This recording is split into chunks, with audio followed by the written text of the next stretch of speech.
Hey Dave, I'm so excited to be with you today and to bring you to my beautiful audience. I know a lot of them are very familiar with you as well as the Fresh Rag community and latest news, as well as your podcast. But for those who maybe are not familiar with who you are and what you do and what you're doing out there in the world to help people, can you bring them up to speed a little bit on what you feel your main core business is all about?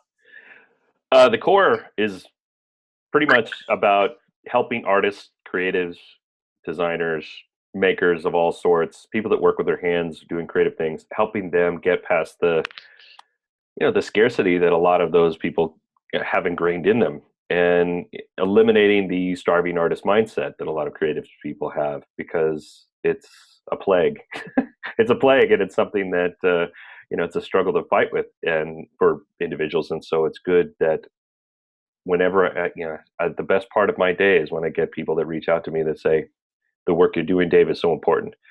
And so it's been my purpose for, gosh, a little over 2 years now, to just help eliminate that starving artist mindset.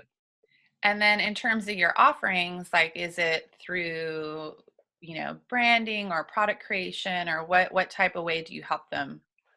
It's mostly marketing and branding related, and also sales. Like I'm working on my second book right now. It's just about ready to be released, and my first book is all about letting artists know that there are places, untypical places, typical places, I should say, that they can take their work and make money, whether actively or passively.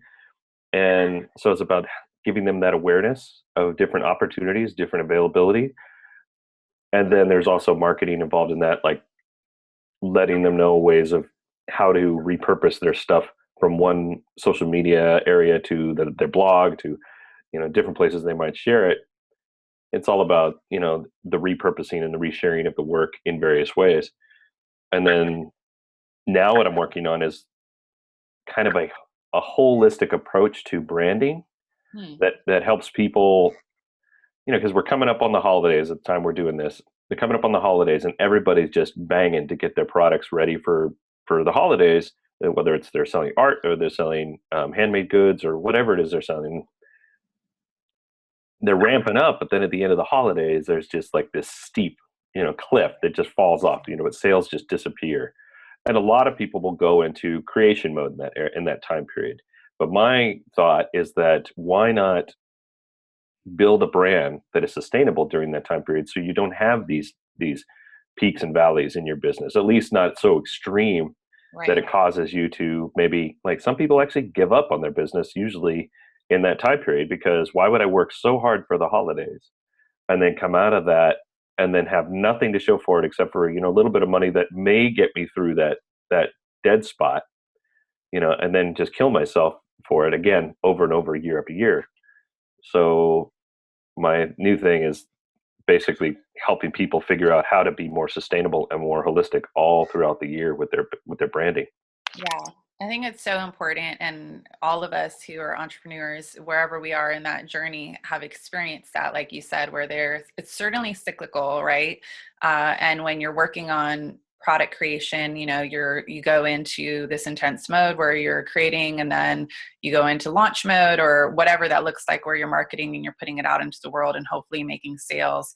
But like you said, to have maybe different tiers or different types of services that you offer, some of them being evergreen, some of them being launch related, some of them being maybe in person, or whatever, where you have multiple things in your funnel, like you said, where you're constantly at least having opportunities where if something's a little low, you can begin to push something else that you're really excited about, or you always have your baseline. Yeah. And one of the things I wanted to ask you about is, like, tell me about where this began, because I know you have a long history, of being a creative, as you would say, and but you weren't always an entrepreneur. So where did you begin with the creative side of yourself, and then what was the transition to getting into doing this as your own gig? That's kind of a long. It really is. It took me a really long time to figure that out. Um, but what it came down to was that I was working as an art director in a magazine publishing company, and art director sounds like a very sexy term, and it can be, but because of the economy, because of the way things were changing, a lot of my normal art director duties were being stripped away, and I was being handed more work, like more production work. And so at a certain point, I realized that I was kind of losing my creative impulse, and I was only doing production oriented stuff, and I needed an outlet. I needed a creative outlet because I felt like my creative ability was gone, was leaving, and I felt if I didn't do something, I would lose it. I would be, and I didn't want that to happen. So I just started by painting. I did some of the paintings back here and some other ones in the house, and just to, not for any other reason, but just to do it. And I sold a couple, and it was great, But really, it was just about the creative expression. And then further along, I started doing different types of projects, and I really got into selling those on Etsy and other places. And as I was doing that, I was talking with other creative people in my office and other places I would go, and they would be inspired by the stuff that I was sharing about what I was doing and how I was doing it, how I was working social media. And it just kind of became like at some point it finally hit me like, why aren't I, talking about this more? Because so many people need this information. And it was, I'm trying to remember exactly. I think it was March or April of 2012 is when I started Fresh Rag. And really, it was about helping kind of give awareness to some other artists Right. and kind of showcase, like almost like a curatorial site to a degree. But the posts that I was talking about, like with business or marketing or, you know, things like that, that's what got the most attention. That's what got the most comments. Yeah. And so I'm no dummy. So I kind of shifted, I pivoted, right, and kind of moved my direction of Fresh Rag towards that, towards helping people. And when I did that, it was like this. I mean, it was like literally like this. The sky opened up, and I saw the light. Like, wow, this makes me happy, Yeah. and these people love it. So this is definitely where I need to be. So that's kind of where it all culminated, and then everything else has just kind of been revolving around that little, that sun for a while now. That's so good. I mean, I know you and I have talked about this quite a bit, but what a blessing or gift it is to really feel like you found your thing and to feel like you said, the clouds part and the sun shines and you're like, oh, Yeah. this is this is it. And then of course it's like the uphill climb of like, okay, well, what is what is the business model? And, how do I hustle and grind every single day towards this dream? But like I tell people all the time who either want to become entrepreneurs or are new entrepreneurs, and they're like, well, how are you successful and how do you get clients? That's always what they want to know is like, well, how am I going to make money? How am I going to get clients? And I'm like, first of all, like you have got to be doing what you really, really like love. You have got to be crazy about it, and you have to be really feeling like you're great at it. Like it's something that comes so intrinsically to you that it's almost effortless. And then the reason for that is because there's so much day-to-day hustle, in the best use of that word, but in the sense of like, both you and I are extremely focused, very driven, extremely dedicated, but you wouldn't be waking up each day to do what you do Yeah. if you weren't crazy about it and felt like, heck, at least at this moment in time, this is what feels like I'm supposed to be doing. Yeah. Well, and there's something to be said for having some direction, but not necessarily knowing exactly what that is. And it's like you just kind of, I tell people this all the time. It's like there is no path. There's no one path that everybody follows. Even if you and somebody else are doing the exact same thing, Yeah. you're both going to follow a different path. But you just put your mark on the end of the horizon, and you just say, "That's where I'm going." Right? And you'll find a path to get there at some point, and sometimes it might deviate, sometimes that point might shift a little bit, but you just keep forging forward. And Well, and I think that's why it's like so important to pay attention to the inner guide or whatever that looks like for you that, creates that sort of big picture epiphany, guidance, whether people look at it as God or higher power or just intuition or, like the inner knowing, because every day when you wake up and you keep taking that next step, you're doing it because you're feeling that sense of like, this is where I'm supposed to go. Do you feel like, how do you tap into that side of yourself where you feel like you're intrinsically, internally motivated? It's a good question. I don't think I've ever considered that, to be honest with you. I don't consider myself necessarily the most spiritual person, but I have had run-ins with that a little bit over time, like just these little things. Like I wouldn't have, if I wasn't hanging around the group of people that I hang around with, present company included, I probably wouldn't realize that this was kind of like a spiritual or, like a universe-based type thing. I would just assume it's just the way life works. But I would say that it's mostly for me, it's internal. But then there's just the influence of on a scientific level. If you get, that's the way I put this, is like on a scientific level, we're all basically big balls of energy, Mm-hmm. and energy exudes, you know, like heat and energy into itself. And so we're interacting with our environment all the time.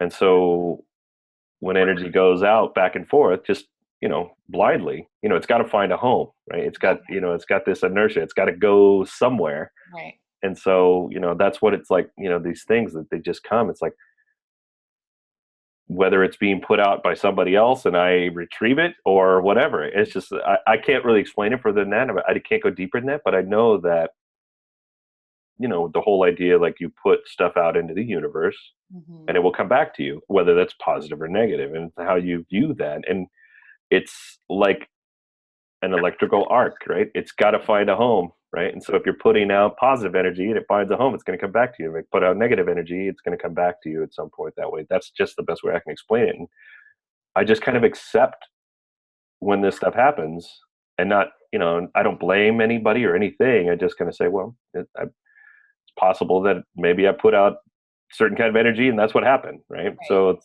Like this particular experience that I'm having is coming to me because this is what I'm supposed to be having at this time, yeah, based on some sort of historical pattern or, something that is an ebb and flow or a call and response to your energetic footprint in this yeah, lifetime, or I'd like to imagine maybe in a past lifetime too. But that's where all that karma fun stuff comes in that I know is a little bit of a stretch, but yeah, for but yeah, sure. I think that that's really good. And the other thing that I was going to say is like also this concept of like the collective consciousness, which is like, if you have an idea, that I always tell my people, like, if you have an idea, really sit with it and marinate with it and like see, is this like, this is your idea meant to like live with you? Because once you have the idea, it does go into this collective consciousness, which then means it's floating out there as energy that, is being attracted to the people that are looking for that kind of validation or alignment with their own vision, with their own, path. And so, that is why sometimes you're like, oh, I thought of that. And then you see the next, in a few weeks or a month or a year later, you're like, oh my God, so-and-so, is doing something so similar to what I thought, whether it's like literally that was part of your creation process, or now that you have that heightened awareness to that idea, now you're going to be drawn to seeing it more. Yeah. Yeah, for sure. And, going back on the karma thing, I think, when I was younger, in my 20s and everything, I wouldn't say I was necessarily a bad person, but I definitely didn't always make the best decisions. Right. And I had this perpetual life of just not getting things the way I wanted them. Like things didn't line up for me back then. And it Right. wasn't until I became, looking back at it, it wasn't until I became more dedicated to both myself and to, serving others. That's when things start falling in line, right? That's when things become better for you. In these last few years, when I basically dedicated my life to serving other people, that it just seems like people always say, "Oh, we're so your success is so inspiring, Dave," and it's just like, well, that's good. I guess that's positive stuff. And I think about it, the success, it's got to have something to do with the fact that I'm trying to do my best to do good work for other people. So And what brought about that like shift for you? Was that gradual? Did some, sort of life have to fall apart for you to have the wake up call? Like is my testimony, my life sort of just shit hit the fan and I was like, okay, I get it. I yeah. gotta like do something different. But sometimes it's more gradual. Yeah. Now, I would say, if I really was honest about it, I would say it has to do with biology, the dopamine hit that we get, right? When like you do something good for somebody and they come back, it's like, oh, Dave, that's the best thing anybody said to me, or that makes me feel so good, and thank you for your help, and blah blah blah. And that, that positivity that you get from there, it's like, wow, that feels good. That That does, feels really good, right? And so you get that little synapse in your brain that says, "Hey, I'd like some more of that." Right? It's literally a drug. It's a natural drug within your body that says you'd like to do more of that. And it's that affirmation. yeah, You know? and it really is. And so I go into like the B School forum or whatever, and go in there, and somebody needs help, and you go and you type something, and they love it, and it's just like it's a little self-serving on my part because I am trying to help, but I know that if I provide good value, they're going to be thankful, and that's going to make me feel good. Yeah, I think what you So brought up is really good though as a topic because it's one of those conversations I have all the time about being an entrepreneur and being a public figure. To me, it's like always a double-edged sword or like a slippery slope between I'm there to serve and I'm there to like build my ego, And so whatever I put out, whether it's a post or a blog thread or a service or a picture or whatever, it's like I'm constantly checking myself, right? Is this really something that is going to help people that, I feel authentically called to do? Or is this something because maybe I'm feeling a little bit insecure or I'm having a bad day or whatever. And I need the like boost of like, you're the bomb. We love you. Like keep doing what you're doing, yeah, which for me, even if it is that, now I've sort of turned it into, okay, I'm just going to keep it real. Like, I'm not doing so good. yeah, I could use some loving, I'm giving y'all loving all the time. Can you like tell me that I'm great and I can get through it or whatever, which of course you and I both do, but it's part of what makes people like us and drawn to us is that transparency. But again, getting back to that, like, is it ego versus coming from service? I think especially in personal and professional development, people can really go way into the ego realm. yeah. And the funniest thing, it's like I read conflicting stuff about this sometimes, but whenever I post something where I get real about things, like how things are actually going, as opposed to the shiny veneer that we sometimes put in social media, Yeah. like those are the posts that I get the most resonance with. And part of it is that I know that part of it, I feel bad sometimes because it's almost like I don't want people dwelling on that stuff. Like, so if I come with reality about how things are going and they're not going great at certain times, I always have to try and turn it around in that conversation to say, we just get ourselves Right. back up, we get back on the Right. horse, any cliche Here's regarding what that. you can do. Here's what I do, how to turn it around. Yeah. Because I don't want people jumping in saying, just negativity, Right. right? I want people to find some value in that, but I think that, I mean, people love that stuff. And, I try to keep it to a minimum. Like I'm not ranting every single time I get on my blog or whatever, but it works for people. And I think it also it makes me human, which I think is what a lot of people are craving, getting this assistance, getting this help from people that are real rather than these elusive deities that we put up on pedestals that are you know online celebrities or whatever. Yeah. Yeah, no, I think it's so good. And like you said, maybe you don't go into it all the time or you don't want to have a pity party or you use it as a turning point or a learning lesson to teach within the same post. But I do think, when I'm going through a hard time, in business. Honestly, luckily, these days, I don't have that many hard times. Like the universe is not sending me crazy hard times anywhere other than in my own business growth. But so is the life of an entrepreneur. But when I am having those experiences now, part of my reflection is, okay, what about this am I supposed to be sharing? Because I'll always say like, okay, I get it. Like, I get it. I'm supposed to be learning a lesson. Like, what is it that's blocked here? Like, how am I off? Whatever. But then I'll also like process, okay, what's the story here that has this like universal truth or universal lesson that other people, need to hear as well. So I love it. I think it's great. And it's one of the things that I love the most about your whole brand and the way that you run your brand is, people really do feel like they know you, and you're not giving them every little, detail of your life. They don't know all the behind the scenes stuff about your family and all that stuff. But like you do pick and choose your moments where you are very real and you are very accessible. And I think that's why people are really drawn to you. Yeah. Well, thanks. Then I'm doing my job, right? Yeah. Have you always like, or tell me an example of if when you've put something out that maybe has been a flop for you, because I think a lot of people would look at you or look at me or look at some other people, usually just even if they're a few steps ahead of them, and we do it too. We have our people that we really admire and we're like, oh, they must just be slaying it. Like every time they put something out, everybody must be signing up. They must be making all this money. When the reality you and I know is, not everything hits and not everything really is great, that you create. A lot of times you're like trying something and then you think it's great. And then after the fact, you're like, what the heck was I thinking? Uh, can you share something like that of like, oh, I thought it was good. And then I realized it wasn't so good and what you learned from it? Wow. Well, let's see. The trouble is sifting through all that to figure out which one was probably the worst to talk about.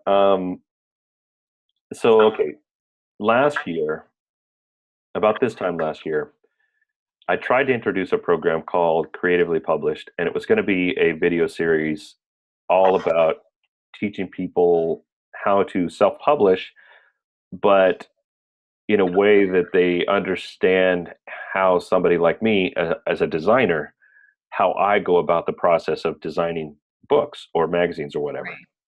Not that I want people to become designers, but rather go in educated and mindful of these things so that when they talk to a designer, they know what they're talking about and they save themselves time and energy and money. And it'll make them better at the job, at the whole process in the long run.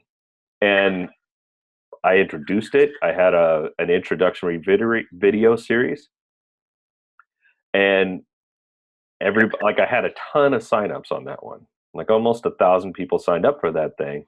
Awesome. And I opened up the door to buy, and it was crickets. It was literally, I had 2 sales, literally 2 sales.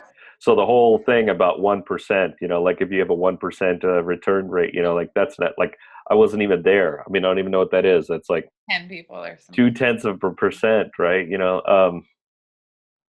It was, I don't know, or it was just, it was soul crushing to a certain degree because I spent a lot of time and energy on getting that processed and building the sales pages and doing the introductory videos, because the introductory videos were pretty heavy duty. I mean, each one was at least 30 minutes long and they were chock full of information. Wow. Those alone, I probably could have packaged up and sold for something. But I was a little bit put off by that, and so I just shelved that whole thing. I basically refunded the people that had bought in. The 2 people that bought in, I refunded their money, and I said, "This is just not worth it to me to continue if I can't get more people involved or interested." So I put it down, and over the last year, I've had more and more people come to me like, are you gonna do something? You really need to do something about publishing. We'd love to hear what you have to say. We'd love to hear it. And so it's like, I was hemming and hawing about it. And so I posted up in a forum about it and asked people what they thought. And again, tons and tons and tons of response saying, yes, I want this. I love this. I love this idea. Let's talk about it. I can't wait. And then I say, okay. So I said, I'm going to reopen this up again, but I'm going to do it completely different. I did a really short introductory video about what I was going to be talking about. I had a buy button right there. And it's if you want in, we're going to go and we're going to have webinar videos and we're going to talk about it live. And then you can get the replay after the fact. And all these people were like, that sounds great. And then I opened the door and again, nothing. And I was like, okay, well, that's a sign. I mean, that's 2 times, right? And so it's like how I'm producing this, either it's I'm not sharing it the way it needs to be shared so people understand it, or there's just there's just a loss of connection of communication somewhere. And so I just said, well, I'll just have to figure out a different plan for that whole content, because it's just not working that direction. So we'll see Yeah, how it goes. that's surprising to me though, because that content sounds amazing. I mean, so Yeah, that's what I thought too. yeah, and it's really in your wheelhouse. I mean, it's something you're really, really good at, and you've done it yourself, and you have, all these years of experience behind this. So it sounds like a slam dunk. And so it sounds like what you're saying is you're still sort of in the processing stage of trying to figure out what's working and not working about that, because it sounds like there is definitely interest in it. It's just about how do you translate that into a viable product that people actually buy. Yeah, because I'm going to share it at some point, but it's going to have to be on different terms to some degree. And so I don't know. We'll see how it goes. I mean, I thought about just writing a book about it, but there's so many other books out there on the subject. But in that respect, there's so many other books, or there's so many courses about publishing too. So I don't know. We'll see. But is it like, does it literally take them through the process of what they would need to do to, create a book and self-publish and Yeah, get? pretty much. It would have been basically soup to nuts, all the way through. I mean, except for the writing part, because I don't want to be anybody's editor. Sure. But I mean, there would be certain aspects about the writing, just kind of like from a standpoint of what keeps people's interest. But for the most part, it was just once you have the writing done, that's when we jump in. I love Right. it. Honestly, I love it. I'm putting my business coach hat on and telling you, like, let's talk about that later, because I think there's something really hot there. That's actually something I've been thinking about, not necessarily, well, maybe for myself, but I don't have what you have. I have the flip side, which is I am the writer, so writing is in my blood and is in my genes, and I've written out, books and all that stuff. So I have the love for the writing, and I run into so many people who want to write books, right? And I'm sure that's why you thought this would be a hot product, because everybody you talk to says they want to write a book, and and self-publishing or even ebooks, is the way to do it now. So to be continued, but I think that's a really great example and a timely one, that's really relevant to what's going on now. But so how do you sort of pick yourself up again? Because that sounds like, it's like a labor of love. That's something you're really passionate about. You really want to hit, you're getting a lot of momentum and, people saying yes, yes, yes. So certainly there's like a high, right, of, having to rein in the expectation, but to some degree feeling like, okay, wait a minute, I'm onto something. This is about to hit, and then to have that big sort of crash, like how do you deal with that? You have a very smart and conscientious spouse who tells you to get over yourself. Yeah. Because it was a bit demoralizing, and I won't kid anybody. It crushed me a little bit, just from the standpoint of like, why do I put all this? Why, not the first one so much. I mean, the first one was rough, but the second time around was rough because it's like, okay, I've done this twice now and nothing. And so it was a little tough, but, I just got to this point where it's like, I mean, she was talking to me about it, and the conversation was revolving around the idea that maybe the people that I'm putting it out there to are not the kind of people that go and get that kind of training. They may say it, Yeah. but they're not actually putting the energy into going and doing it. Like creatives in general, they a lot of times they wear the scarcity as a badge of honor, right? The starving artist mindset is a badge of honor. I'm a starving artist. Yeah. Proud of that fact. And Yeah. those people aren't going to buy in. And so it's again, like I was saying, I think I was telling you this off air, is that finding that, it's like about turning around and coming back and saying, okay, well, if I this content is supposed to be available and people want to hear it, then I need to go find the people in their house, right? I need to go to them and figure out where they're going to search for that information. And so that's really, it's just about retooling, pivoting, shifting again, and trying to figure that out, because I'm not going to give up, because I know that there's people that want this information. I just have to go figure out where they're at. Yeah, it's the fine tuning, like you said. And, in terms of my, soul client, my soul client is like the heart centered, service minded, soulful, spiritual entrepreneur, wants to, change the world, wants to be an influencer in the world. But part of the challenge that similarly is this mindset of, creating abundant wealth and prosperity through business is somehow out of alignment with true service to the world, Mm. which is something that myself, I've had that limiting program and have had to do so much, of like reprogramming and wealth consciousness work and everything to get away from, like you said, the scarcity mindset.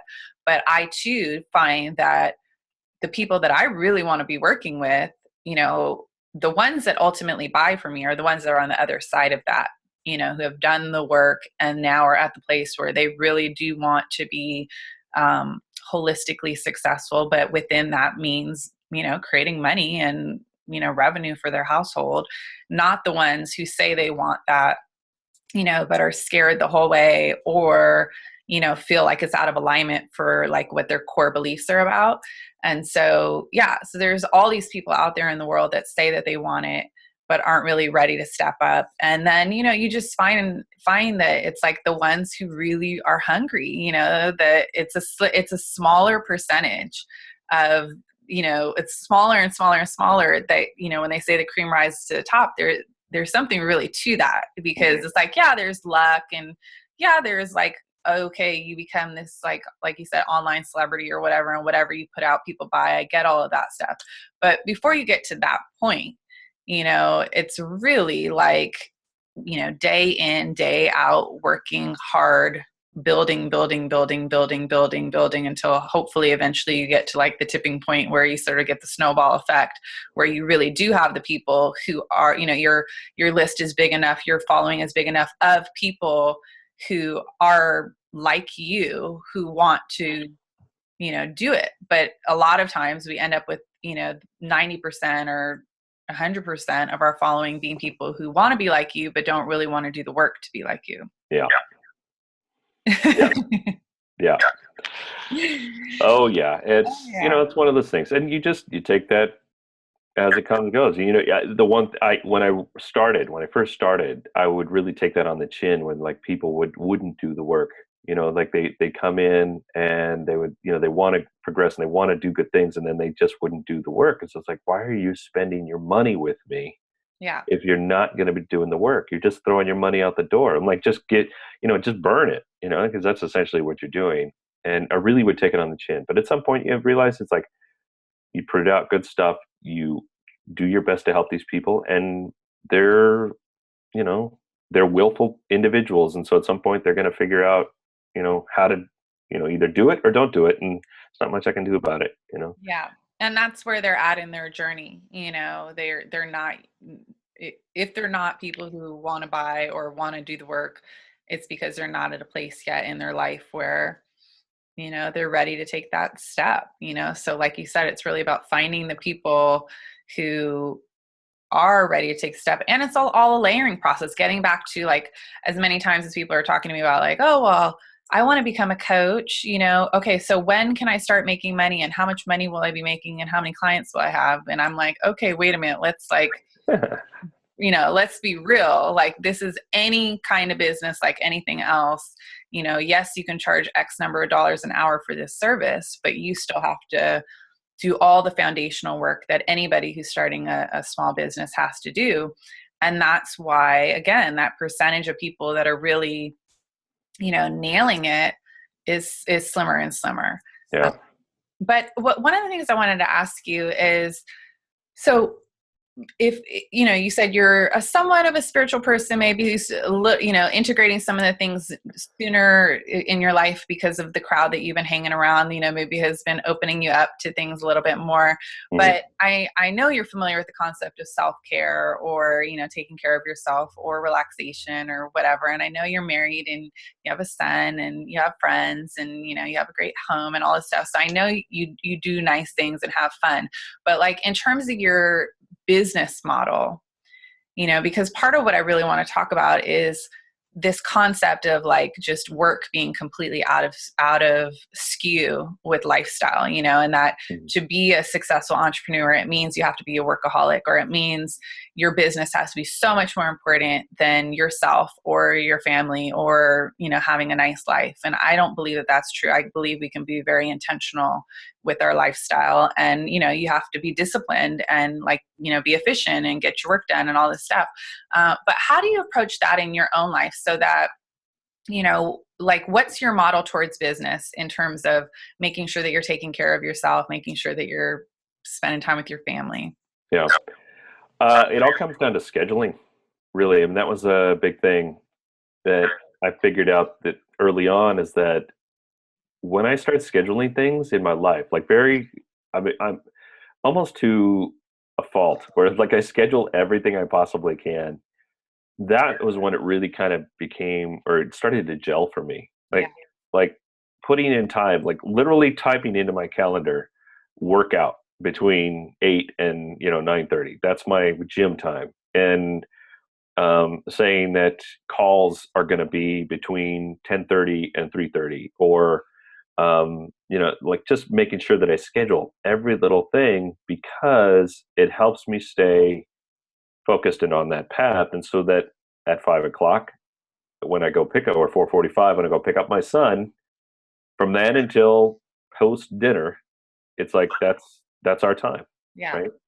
And maybe it's us just chilling, watching a movie, or having dinner, or going to the playground, or whatever, and that's just our time. And it's a small window, but I've dedicated that time to that, and I think it's helped. And so making sure I do go work out, that's essential to me too. Like having that time to just focus on my health Mhm. helps me, especially in the morning, helps me get ready for the day, and it kind of keeps my endorphins up, keeps my energy level up, and then I'm focused on getting everything else done, because I've just pumped all that good stuff into it, more of those natural drugs into my Yeah. body, right? um so it's that, those things. It's just making, I tell people all the time, they say looking for that work-life balance. Is like, well, there is no work-life balance for an entrepreneur. It's like you work, and at some point you have to make a decision. Okay, now I need to put life in here, right? It's not a balance. It's about putting it in there and saying this has to be there, because otherwise you won't, or you won't do the work when you're supposed to, or you won't, do the things when you're supposed to. And that's what's helped me, is Yeah. just making sure that it's all in line and on the calendar. And so in that calendar, do you intentionally also protect time to do fun things or be with your wife, or, whatever, even if it's far out, like, take a little time off? I mean, do you feel like you're working, year round all day long, or do you protect blocks of time? I don't. I mean, there are certain times when we, so like if we plan ahead, like I've already blocked off all of Thanksgiving weekend, just like I would in my day job. When I was in my day job, we would take that whole week, or that whole 4 days off, or whatever, and just block that off. And so I've done that. So I've already set up a thing on my calendar so that it's just busy the entire 4 days. Now I may work during that time period. Like I'm going to my father-in-law's, and I will take my laptop, and I may write or do whatever, but it's only because I'm not going to sit there and do nothing all the time, or just hang out with the boy 24/7. But I'm not giving myself any particular goals to do. You know, Right. go for a walk, go to You're the not on beach. deadline. Yeah, If something comes up and you're not getting anything done, it's all good. yeah, and that's pretty much it. And I don't have it on the calendar where I say at 5 o'clock, from 5 until 9 p.m. It's not on my calendar. It says hang out with Aiden. It's not like that. It's just that I know internally. I say, okay, 5 o'clock. I got to go pick him up from daycare, and then that's his time. Yeah. You know, whether it's hanging out with me or going to hang out with his grandmother or whatever, but that's his time, and so I'm there for that. So it's part mental and part scheduled, but it's because I love what I do, because I love the things that I'm doing. I don't consider myself a workaholic, even if I do work a lot, and it doesn't seem like work. It's just like, I mean, I know I have things I have to get done, but I enjoy it so much Totally. that I will work constantly. And so, yeah, so it is important to put that stuff in there for sure. Yeah, it's true though, I feel the same way. Like I feel like first of all, the to-do list is never ending. But also everything I'm looking at, there's nothing on there that I'm like, oh, I got to do that. That sucks.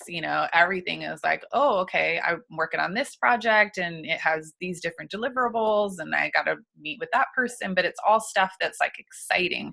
And so every day I am waking up, like looking at my day and going like, okay, this day looks amazing. Like so many cool things are happening. But for me, I have to put some stop gaps in there because like you said, or even at nighttime, like personally for me, all the social media stuff can become such a beast. It's like really monitoring, how much time are you spending on social media for work? That's what I'm talking about is, yeah, you can be on social media just surfing, Facebook or whatever.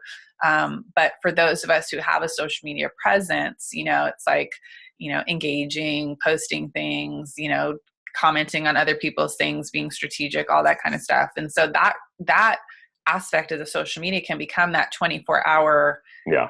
where it's like, at any time you can get in a little bit of work by, doing a little something on social media. So I definitely have like had to pay a little bit more attention to that because as we all know, social media itself is certainly an addiction, even if it's for work. Yeah. There's this balance in there about getting stuff done that's official work stuff, like posting up about your latest blog post or my podcast or whatever, or sharing your latest program, doing that official stuff. And then there's this uh, aspect of being in the groups that you exist in as to become a kind of like stay recognizable and stay as a resource for people, become a resource for people, and just kind of become a beacon to some degree. So there's some of that, but far too often I find that it can be an excuse to just, to keep from doing something else. And so I remind myself constantly, and there was a time period where I found myself like I would close Facebook and literally like an automatic response would like quickly, open a new tab and then type Facebook again. It's like, what the hell am I doing? I Yeah. just closed Facebook. Why did I just automatically open it again? It's just so ritualistic that I'm like stopping myself, like having to physically stop myself from doing it sometimes and shut down. It's usually what I have to do at that point is pack up the laptop, go to the coffee shop, put on these headphones because they're noise canceling, and just put, face a corner and just do something that's not like, don't ask for Wi-Fi access. Like I'll write, or Very I'll do something, creative or whatever, and just do that and not get on Facebook, listen to some music and then that's it, yeah. because I know that I'm in a bad spot if I'm like constantly reopening tabs and checking my Gmail and checking my Twitter and checking, Right. Instagram, Do you have any notifications? Is anybody saying anything? What are they saying? Maybe I should post. Yeah. Yeah. Yeah. I mean, I love that. That's totally keeping it real because I think everybody can relate to that and, the addiction that it is, both the like affirmative addiction of like, oh, I posted things, people are saying stuff, but also it is a distraction and, it is a way to, build community, which to some degree is legitimate, but other, is also just, a straight up distraction. So Yeah. I think that that's great. So is there anything that we haven't talked about that you feel like, you want people to know about, maybe going after their dreams, about getting their hustle on, about, being creative or anything that you feel like, is your 1-2 punch you want to get out there? I mean, I could go on and on and on. I could spend another hour talking about this stuff. One thing that this wheelhouse that I'm in right now is all about storytelling, but sharing your story in the way that resonates with you. Um, And I've reframed that as branding, Mhm. because a lot of people hear the word branding and they think, oh, my logo, the colors on my website, like things like that, like the aesthetics. But branding these days, especially in social media, extends so much further than that. It's really like the things you say, the way you say them, the art that you put up in Facebook or Instagram, everything you do, the way you express yourself on your blog, every single aspect of what you do relating to your business, even or even personal, if you are connected, the people are connected to you both personally and professionally, all of those things become part of your brand. And so it's having this awareness about the things that you say and do, and knowing that you can affect positively or negatively the people around you, and affect your brand in that way. And so that's kind of my thing. It's like, people need to take more awareness into the things that they're doing and really kind of focus their energy about what they want to talk about, and be okay with sharing their story in a very authentic way, because it's that story that is going to resonate with somebody. When I share my lack of success on my blog, and more people respond to that than anything else, then I know I've resonated with people, and people are going to appreciate that, and they're going to become connected to me in some way. They're going to resonate with me. They're going to become evangelists of me because they know that they relate to me. Mhm. And so let's say you are a person who sells things or products, whatever. It doesn't really matter. If you resonate with these people and they appreciate your brand of who you are and who your business is, then they want to buy into you Mhm. rather than the product itself. So you put something out and they're buying into the idea of you being part of something that you made, rather than, oh, this thing, this tchotchke or this piece of Right. art or whatever it is. They're not buying that. They're buying a piece of you. And that's really what it comes down to. It's like, especially when you're competing against all these big brands and all these products and all these big names, if you can identify with people or have them identify with you, then you're going to get a better stance in the business. You're going to find that niche of people that really appreciate you for what you are. And I think that's essential. I think it's great. And it's like how to streamline those stories towards your offerings and towards, like you said, your brand, so that you have this consistent presence out there, that brings it all together. And Yeah. yeah, and I love that. Just, one of the things that I talk a lot about, like you're saying, is, thinking about your life and everything that you've been through, all of the ups and the downs and the arcs and the dark times and the light times, and how do you put that into story form, and how do you take what you learned from those experiences and, translate that either into your teachings or into your products. Yeah. And the aesthetics and all that stuff, having a nice, pretty package on things also is important, right? As a designer, I definitely stress that stuff, putting that effort into the way you package things. Like literally, a package of whatever it is you're doing can make or break, you as a, Yeah. I bought something online the other day, and it came in a padded envelope, like just like a handwritten note on a handwritten name on a padded envelope, and shipped in. It was like wrapped in the receipt paper, and that was it. And I think back to something else I bought just a couple months prior, where it was like this really nice box, Mm. nice paper on the inside, well packaged, nice marketing material that fit well with the product. Just was well done, Yeah. like fit and finish. And now, because I saw that one first, and now everything else I buy from other people that doesn't match that, it's like I feel jaded and upset that people aren't taking that energy. And that's actually kind of why I've started talking about all this stuff, because it's that important now to separate yourself. Yeah, Uh, and then it makes you want to buy from them again, yeah. and it also justifies a higher price point, Yes. because there's something about it that makes you feel like this is quality and somebody's taken the time, and, this must be that much better. Yeah. I Yeah. mean, a perfect example is nobody would pay the price for a Tiffany diamond if it didn't come in that little robin's egg box, right? They wouldn't do it. They were like, nobody would know. But now, like, because it came in that box, well, now it's Right. got a whole different price point, a Yeah. whole different aesthetic to it. It So, has that swagger. right, exactly, exactly. Awesome. Well, you and I are buddies. I know we can talk all day, but can you tell the audience where they can find you, where they can get on your list, get on, listen to your podcast? Yeah. Well, the sun in my solar system is definitely freshrag.com, and everything kind of gravitates from there. So the podcast is on there, and anything like all the other links to everything I do are all on there too. Everything, if you want to just find me on social media, it's pretty much fresh rag everywhere, at fresh rag, Twitter, everywhere, doesn't matter. You'll find me. Yay. Awesome. Well, thank you so much. I feel so grateful to have you here and to share your valuable insight. And I can't wait to see you again. Yeah, thanks for having me on. Bye. Bye.